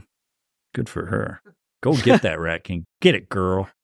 A rat walks across Vernon's shoe and he loses his shit. But April says, no, follow the rat, which could then lead us to the Rat King. Irma gets a pretty good dig in here at Vernon. She says, I'd rather follow a four-legged rat than a two-legged one. Hell yeah. Good job, Irma. I'm agreeing, too. I think that the more legs you get on a rodent, the better. Yeah, I want 12? Yeah, great. 16 of them. I want to see like a fucking 42-legged rodent. No, I do not. That does sound horrifying. Yeah. Well, Leatherhead, who is chained to a wall in the Rat King's lair, says once he gets free to himself again, no one else is here, he's going to make a big batch of Rat King stew, I guarantee. That's his biggest idea when he's mad at someone is, I'm going to cook them. I'm going to make some food. I'm going to make something delicious out of them. And it's really just venting. But even with his gator power, he can't break the chains. Fortunately for him, he sees that the Rat King left the key to the shackles just out on a table. Not that close, just a little out of his reach. It's in the same room, though. Yeah. I mean, he could have probably reached just a little harder, but he goes about it a different way. Well, he has to talk himself through it, too. The Rat King also didn't take any of his various swamp-related weapons the Leather King has, so he uses his bear trap on a rope. Yeah, all these items are just sort of left in a convenient line on a table. It's real like a puzzle. It's like he wanted him to figure it out, but he didn't want to make it too easy. Yeah, it's a real Blofeld type deal. The Saw movies where Jigsaw sets up all these little contraptions where you can save your life if you want to. Dig the key out of your that. butt and you can live. It's just like this. Yeah, Rat King's a real Tobin Bell. Well, Leatherhead uses his bear trap thing to drag the key back over and free himself from his chains. He says, "No, I'm gonna get me some fine revenge, Cajun hot style." And he scoops up a bunch of soda pop bombs. If he hadn't said that, I wouldn't have known what kind of revenge he meant. Not Cajun hot style. You wouldn't have defaulted to that? I needed a reminder. Okay. I needed a reminder of what his character is. I never know how serious he is, but then he guarantees a thing, and I know he's serious. I buy this. I get it now. April, Irma, and Vernon are still following that one lone rat, which then leads them right to the Rat King, who then tells his army of rats that they've done well, leading them to some test subjects. Upon seeing the Rat King, Vernon freaks out and tries to run away, as he should, but Rat King has his rats chew a hole in the ground, which causes Vernon to plunge into the sewer below. This freaks out Irma and April, who try to run, but Rat King pulls out what kind of weapon, Spencer? I don't remember. A bolus? Huh? Because it happened in Batman? No. You don't remember? Yeah, they had bolus. Yes, okay, I do remember but this now. one's more rat-centric. A rat bolus. I can tell you, though, I had already forgotten what it was when I saw that. It was a catonine or something, some kind of random object that is spiky and you can throw. Well, it's a bolus. Well, it trips up Irma, but April does continue to run away, even though Rat King commands her to return. You're in my kingdom and all that. And he flings a soda pop bomb at her, but she does still manage to escape into a sewer tunnel. But the Rat King has captured both Irma and Vernon, and he snatches them both up easily, I might add, again, buff, taking them to his lair to test his rat poison turn human mind control gas. I'm fine with this being done to Vernon, really. I thought they were going to go a better direction with him, but no. Turns out he was even worse than they're setting him up here. And he's just annoying in actuality also as a character. But I do like the concept of that character because there's no question about hating him. You have to hate him. Yeah, you absolutely have to. And he's it's really a fun skeevy. person that everyone can make fun of and you feel fine with it. And he's got that weird voice. Yeah. It's pretty good. April is crawling around in the sewer tunnel saying things are really going terrible. And it's even worse now because she's lost. And she does that thing in shows where she says, what more can go wrong? More goes wrong because Leatherhead pops out and sticks a chain around her neck, making her his prisoner. One of the worst things that could happen, a gator man and she must have learned the narrating out loud from Leatherhead right before he got her, because she was by herself and talking out loud. She's like, oh, this is a pretty good idea, Leatherhead. I see the appeal of being a natural-born raconteur, even when alone.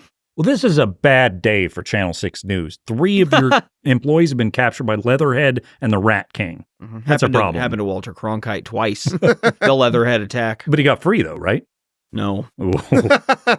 You know how Tom Brokaw got that name? How's that? Leatherhead broke him. Sad. All this time, the Turtles are still doing their garbage mountain battle. But as Raphael and Michelangelo... You mean the B-plot, sorry. I forgot they were in the show. Yeah, we haven't seen them in quite a while. D-plot for Donatello. Well, they're discussing what to do, Michelangelo and Raphael, and a pizza guy shows up, and the pizza guy goes, does anybody have pizzas with chocolate sprinkles and clam sauce? I would try it, by the way. Oh. I would do it. This Clam is beyond sauce? I couldn't do it. I'd give it a chance. I'm not saying it'd be seafood good. thing with a sweet thing can't, no. Well, Mikey says yes to this because he says, these are my pizzas, and then he sits down and starts eating them. Leonardo and Donatello pop up and go, we got you, and I guess that means they win. They won this round, but it also doesn't matter because Splinter goes, very good job. Whichever team wins this next contest is the champion of trash. Just do it again, I guess. I think Splinter's just kind of going off the cuff here. He's winging it. He's just fucking trying to make it to 5 o'clock and go home. I hope he unwinds at 5 o'clock with a beer after every one of his random turtle ships. Little rat beer. Oh, gross. Milwaukee's worst. Well, it's time for the next challenge for champion of garbage, and Donatello pulls out his garbage catapult, and this time he catapults, and it kind of works. It gets shit all over Michelangelo's pizza, which then makes Mikey go, "Oh, you ruined pizza!" And then he jumps up and runs, and he wins. He plants the flag, and that's it. It's over. He Rambo modes through for the win. You just got to get him motivated. Yeah, we got Rat King and Leatherhead stuff. Let's fuck this shit. Yeah. Back to the sewer. So speaking of which, Leatherhead is there. He's leading April via chains, but she has whipped out her shell-shaped cell phone and has called the Turtles, but she just barely has enough time to explain her situation before the big gator sees she's up to something, and he snatches the phone out of her hands. But true to form, he's from the swamp. He doesn't know what a cell phone is. He says, "Are you carrying around pictures of them turtles?" Moving pictures. I heard they've been showing them in theaters. The idea that April doing that is even better than what actually Just is a picture happening. of Leonardo. She's looking at him as she goes to her death. Or if she had like a Leatherhead. locket with the turtles in them. Like she even cares about him that much. Those no good turtles. But Donatello yells at Leatherhead to let April go, so the monster tells Dawn to come get him, or else they'll never see April again.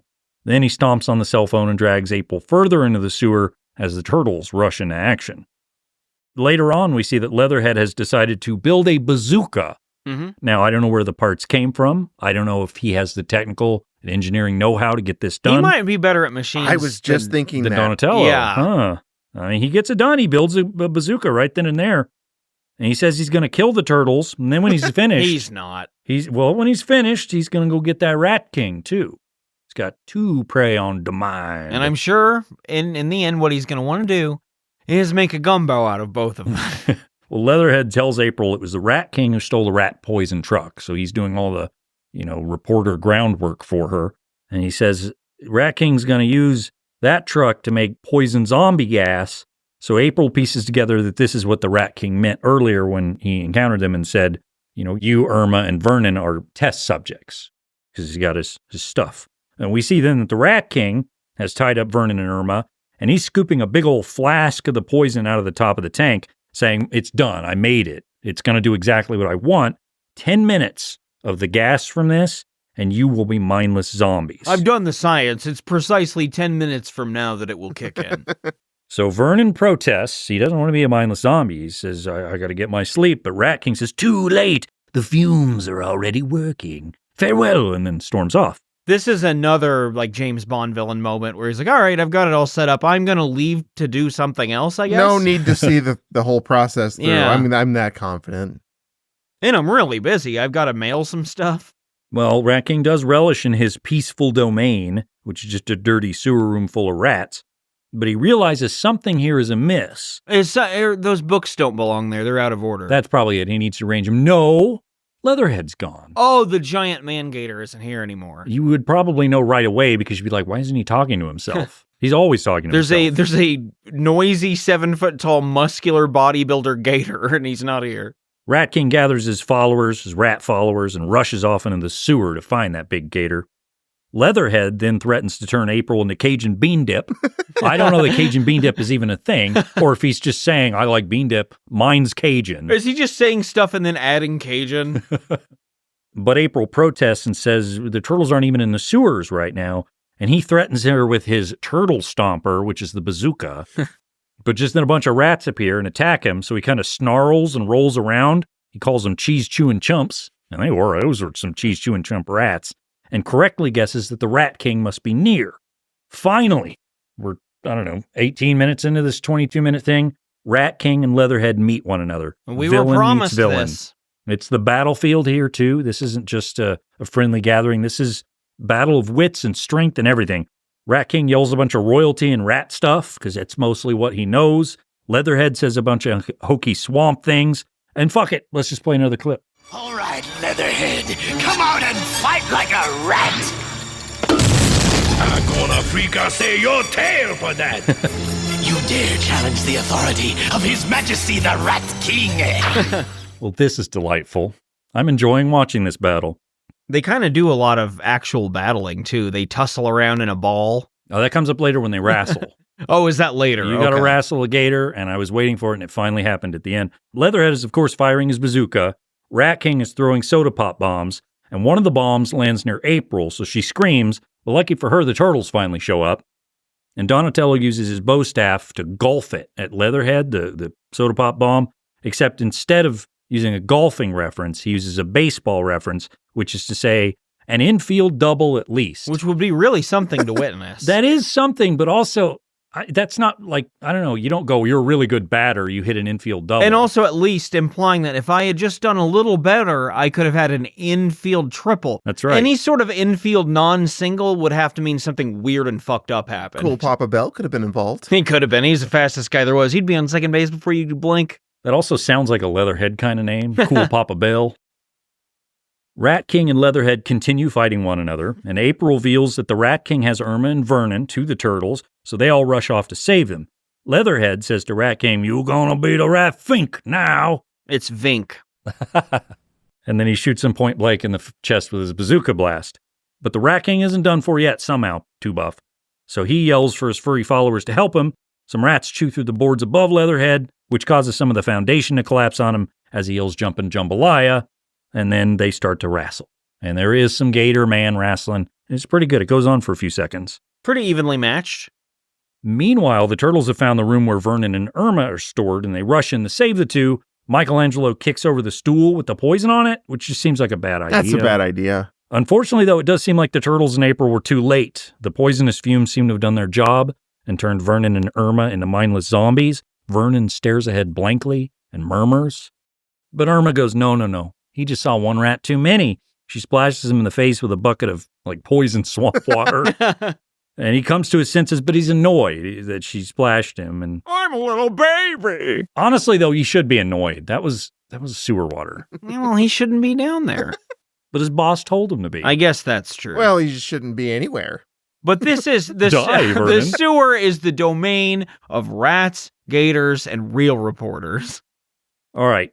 So knowing what we know now, ultimately it turns out that the Rat King didn't have any fucking clue what he was doing with the poisons. No, I think he's absolutely insane. And I appreciate that because I don't think there's any question that the poison was ever going to work. So I think the show is saying he's just nuts, man. He's nuts. And no, whatever he's doing with rat poison's bad because ingesting that's bad, but it won't, obviously brainwash the entire population to believe rats are supreme. Although recently I've been out, you guys hear me out. I think maybe we should worship rats. I'm fine with it, to be honest. A quick pros and cons list of if you were in the sewer with them Mm-hmm. and you had to be, one of the bad guys has you're with one of them. What's a quick pro and con of you're stuck with Leatherhead or you're stuck with Rat King? And don't say there's no cons with Leatherhead. I mean, it's free entertainment. That's a pro with Leatherhead. The stories. No, pro with Leatherhead, plenty of Cajun food. That too. We like Cajun food. You might be the Cajun food. Well, Cajun food plus threats of more involving your body parts. Lots of threats with Leatherhead, which I don't know if that's pro or con. It's a little scary because if he did want to, he could easily make good on it. This whole time we've been talking, I've been trying to think of a pro for Rat King. I don't have one. Well, Stinky. He's creative. It doesn't really make sense. I'm not asking him to make a podcast. Sure, with me. if we're being charitable, we'll say you have access to one of the world's more unique minds. Yeah, there you go. What's a con? Stinky. Okay, yeah, that's true. And all the rats. Fetid. Rat covered. Yeah, and they'd be biting you and stuff. And also, let's be honest, quite dangerous. Yeah. Oh, you get hurt. And also, he's kind of annoying to talk to. I don't know. He's something to behold. He will keep talking about how he's royalty and you need to kneel to him. But like I said in the one episode where he just helped everybody. Yeah, that's true. That we didn't see that side of him. Also, he could give you some workout tips. And they would be good ones, I'm Either sure. one could do that. But they would be like, lift these rats. And that's it. It's just a bunch of rats on a stick, and the heavier you want, you just tell more rats to get on. Yeah. And actually, we would need to listen to him on this because Leatherhead's physiological systems are different than ours. That's true. He's He's a gator. Yeah, his protein intake would be different, all of it. Hey, bro, how many rats can you lift? And that's it. Have you checked out my Instagram channel of my workout videos? Did you see my selfie? I know the lens is smeared with rat shit, but you can kind of tell what's going on. You know what? More musical, though, than Leatherhead, because he does have that flute. Yeah, that's true. But then again, Leatherhead probably has a flute or a Cajun tool. He's got some fluting, kind of instrument he can play. harmonica. Leatherhead has harmonica. a fucking washboard. Or a jug. Yeah. Oh, them boys. Anytime anybody takes my instrument of choice, I just finish me another Coke and I got a new one. Yeah, you ever heard of CCR? I like that band. You ever heard the song of the South? Hold on. It's me blowing on a bottle. Now listen to me bellow. Because gators bellow. You might be asking yourself, how did I get my vocal cords to develop speech as a reptile? Cut that out, boy. Don't ask such silly questions. Now I'm going to sit still for a couple of days. Mutagen. There was birds on my face picking shit off of it, but I'm fine with it. You know, because they do that. What's the difference between me and a gar? You know those. That's a fish. Is that what that is? What are those little narrow-faced gator-type things? A gharial. Is that what that is? Is that what you want? That's like That the, might be what the I'm thinking Asian of. one? I Yeah. think. Well, I wouldn't know. I'm only in Florida. I'm a Florida-based gator. Well, Donatello, right? Donatello usually does machines, okay? Well, this episode, Catapults, really. he does chemicals, too, because he's checking out these chemicals. He points out the whole thing's unstable. This thing's going to blow up. I don't know what the fuck Rat King put in there. It wasn't good. You put bombs in there. Soda pop bombs. So the turtles come up with a plan to destroy the poison along with the Rat King and Leatherhead all at once. So the scene fades out and they discuss what they're going to do and there's fourth wall breaking, whatever. It's fine. We then find both the Rat King and Leatherhead still battling one another. No one has championed over the other. This time they're each holding a fuming soda pop bomb and they jab insults at one another. Leatherhead says Rat King will be Southern Fried Rat-a-tooey, Mr. King, as if his last name is King and his first name is Rat. Is it? I guess it could be. Could be, yeah. So, but he proclaims himself royalty. So is he King Rat King? Maybe his name has R-A-T in it somewhere. His first name and his last name's King. What name has Rat in it? Yeah, that's Wraithen. That's a great... like Barack Obama.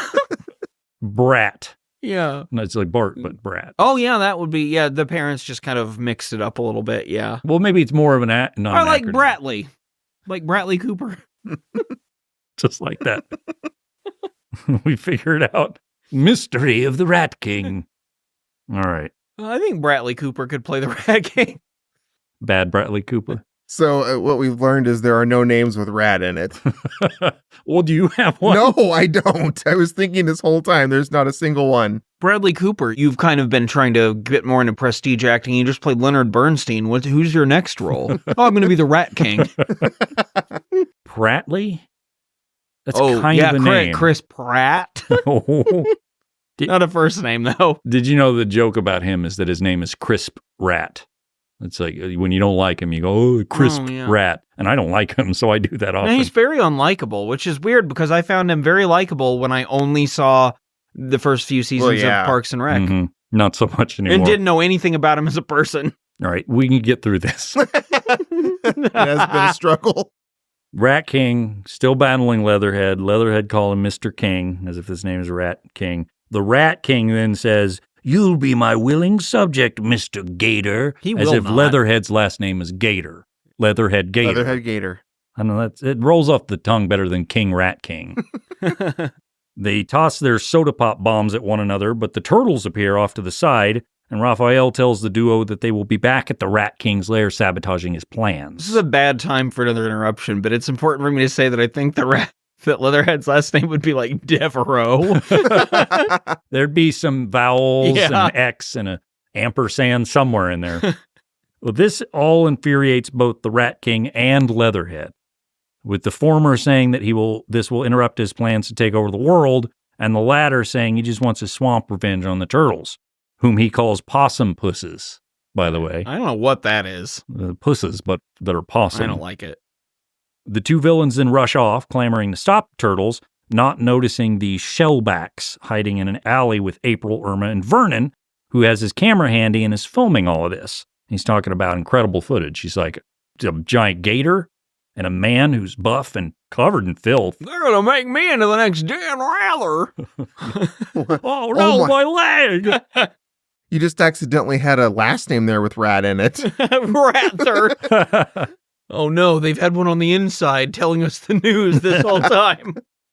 Rat King and Leatherhead make it into the room with the tanker of poison and see 4 cardboard cutouts of the turtles, which they must have brought with them from the garbage dump. They're not fazed by the lack of dimensionality. Well, Leatherhead excitedly whips out his bazooka and he points it at the turtles, but the Rat King yells, "No, you fool," but it's too late. Leatherhead launches his missile at him and we see a huge explosion rip through the sewers. But what I think this means is that Leatherhead, he doesn't know what cardboard is. He's a gator.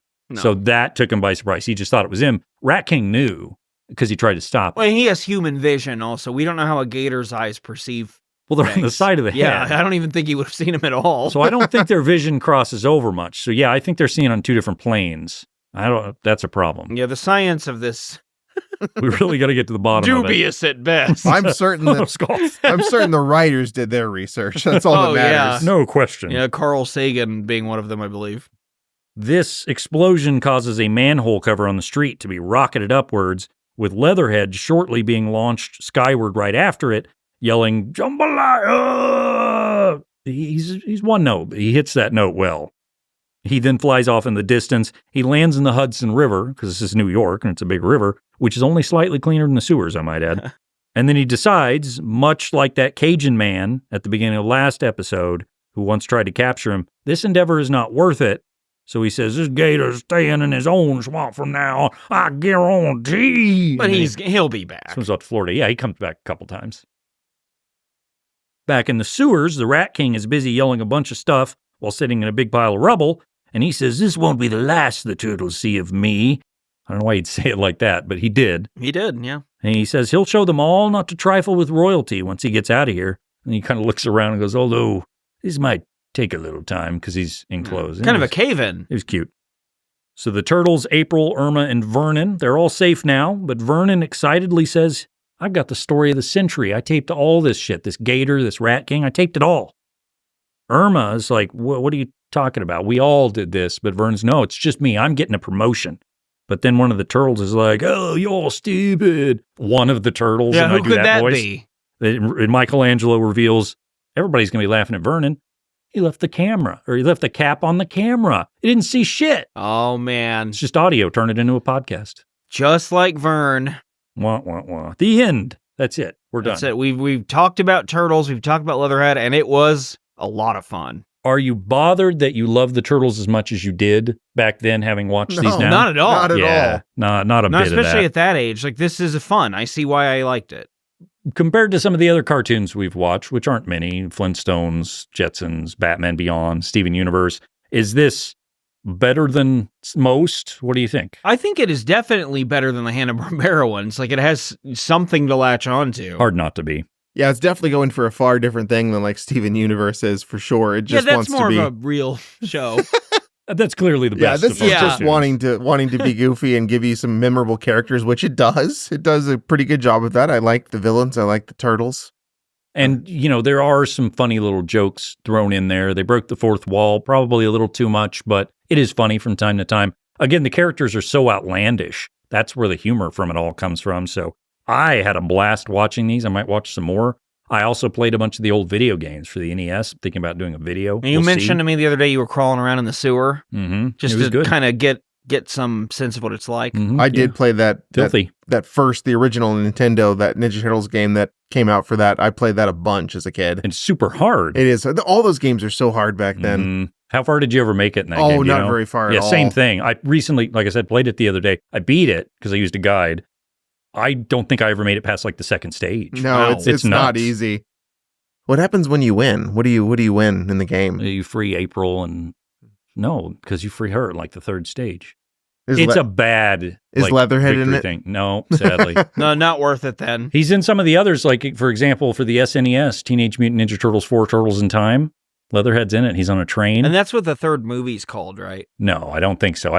No, we looked it up. Katie and I looked it up. There is no colon anything. It's just Teenage Mutant Ninja I Turtles think I was 3. thinking that because they go back in time. Right. Even though they might, yeah. Yeah, but that Super Nintendo game is one of my favorites. I played the shit out of that. That's going to do it for all of our coverage of the Teenage Mutant Ninja Turtles series. Maybe there's a Christmas episode and we'll come back. We'll see. Who knows? Once again, head on over to patreon.com/Bootu Inc. It's free. You can donate if you're there. Free stuff, including a bonus show about the turtles. We've got youtube.com/Bootu Inc., Bootuinc.com. That's BOTUINC. All kinds of great stuff there. Blue Sky. I'm Bootu Inc. Brian is. At Loud Guitar Brian. Spencer is. Golden Hat Mick. You guys said it earlier, but you're on Goodreads, same names. Right. Go read along with those fellas. And that's it. We're done with the Ninja Turtles. But I'm also sad to say that the Bootu boys will not be returning next week. It's a sad endeavor. I do still need to toss it to Brian, though, because something magical is happening. Yeah, I think we're going to be kind of dead and necromanced back to life as something different. Something we've been before. Something called the Motion Picture Men. Oh, shit. It's time for movies. That's right. We're each going to choose a movie, split it into two halves, and talk about it. And we had a delightful time doing this last time. We covered The Room, Turbulence 3, and John DeHart, and Wings Hauser. And this time around, it'll be a whole new fresh batch, and I'm up first. We picked some good ones, too. We know what they are, but we're going to reveal them in time as it goes along. Brian has something a little different for you. Yeah, I'm leading out with a contemporary movie. Well, it's from about a decade ago that is of a different genre. I'll just read a description that will not be telling. The movie is called Online from 2013. Online is a story of love, temptation, and ambition that touches on relevant subjects of today that change every relationship, and the film offers solid, scripture-based resolutions. This is a faith-based movie, sort of, in which a married couple has problems because the man gets on fake Facebook. And all the fake shit is so good. This is the sort of movie where, and I mentioned this in my choosing of Turbulence 3, heavy metal last time around.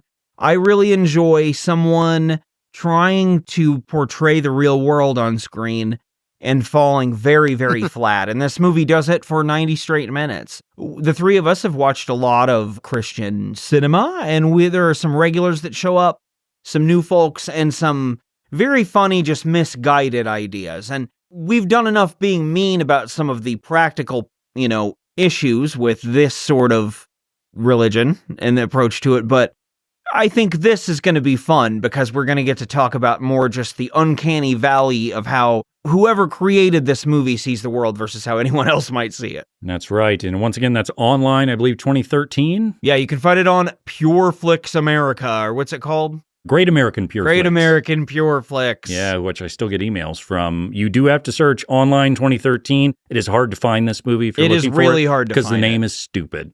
It almost made me back out of it and choose something different, but I think it'll be a good, different thing for us to talk about. It'll be fun. So we'll have that for our next 2 weeks. Before we get out of here, guys, I want you to tell me what you would want your mentor animal to be, aka Splinter's a rat, right? And what maybe specialty they have. I'll go first so you guys can take a second to think about it. I want a wrestling beaver for a mentor. He's a beaver who maybe wrestled in Russia against bears and shit, and now he teaches me to wrestle. That's pretty good. A water dancing manta ray who's really good at math. Can he come out of the water, or is he always in water? He can do whatever he wants, yeah. Okay. Spencer? I'll take a phoenix. Because, when they Reborn? burst into flame and come back, except this one just can't come back, so he just bursts into flame and dies. So it's just a pile of ashes? Yeah, it's a phoenix without the special ability. There is no rebirth. But what does it what has it taught you? What martial art or whatever? Or anything. Brian's did math. I think probably I'm getting the sense that a phoenix would be pretty good with a quarterstaff. I think that's a bolus. A half alligator, half man. What do we need with a freak like that? Leatherhead! King of the swamp, come around and get stomped! Leatherhead! King of the swamp, come around and get stomped on! Leatherhead! King of the swamp, come around and get stomped! Leatherhead! King of the swamp, come around and get stomped on! There's a humanoid gator just a couple 100 miles south. Down in the Everglades of Florida, a taste of violence in his mouth. He don't care if you're a frog with a mohawk. He don't care if you're a turtle that can talk. He'll eat his friends and foes just as easy as a pot of gumbo. He thinks all his adversaries a few shrimpy shy of a boatload. He dresses every morning in his waders and his vest. Insult his jambalaya and he'll take a bite out of your chest. King of the swamp, toes in the water, chomp, chomp, chomp. King of the swamp, toes in the water, chomp, chomp, chomp, chomp. King of the swamp, toes in the water, chomp, chomp, chomp. King of the swamp, toes in the water, chomp, chomp, chomp, chomp, chomp.